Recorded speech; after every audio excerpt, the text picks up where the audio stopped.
पानी के बदले मौत।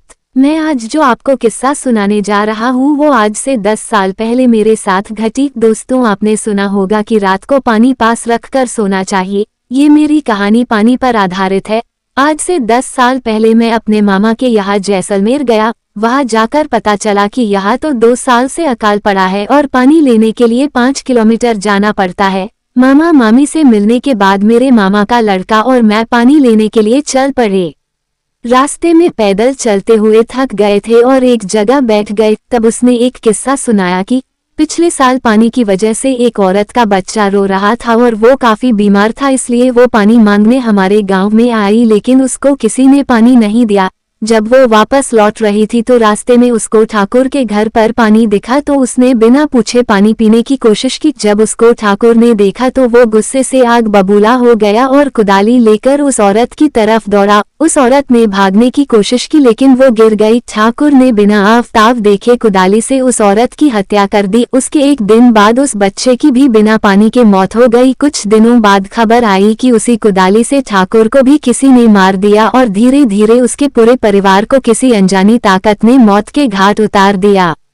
ये किस्सा सुनने के बाद हम दोनों पानी लेकर वापस गांव की तरफ लौटने लगे। हल्का हल्का अंधेरा हो चुका था। अचानक हमारे सामने एक बच्चा आया और पानी मांगने लगा, लेकिन इतनी दूर से पानी लाने के कारण हमने उसे मना कर दिया।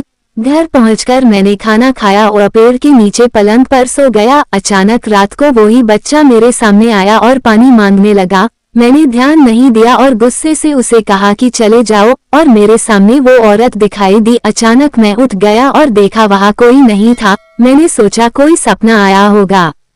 फिर रात को 2 बजे के आसपास मैं पेशाब करने के लिए खुले मैदान की तरफ गया और मुझे पानी शब्द सुने दिया। मैंने सोचा मामी होगी। फिर मैं वापस पनलन की तरफ लौटा ही था कि अचानक फिर पानी शब्द सुनाई दिया। अब मैं गुस्से से आग बबूला हो गया और कहा, कौन है, सामने आओ, अभी पानी देता हूँ। इतना कहते ही मेरे पीछे किसी के होने का अनुभव हुआ तो मैंने पीछे मुड़कर देखा तो एक औरत कुदाली लेकर खड़ी थी। मैं डर के मारे बहुत जोर से भागा और रास्ते में एक पत्थर से ठोकर लगने से नीचे गिर गया। उसके बाद जो हुआ वो चमत्कार से कम नहीं था। उस रात हल्के बादल थे और अचानक कुछ पानी की बूंदें उस औरत पर पड़ी और वो औरत गायब हो गई।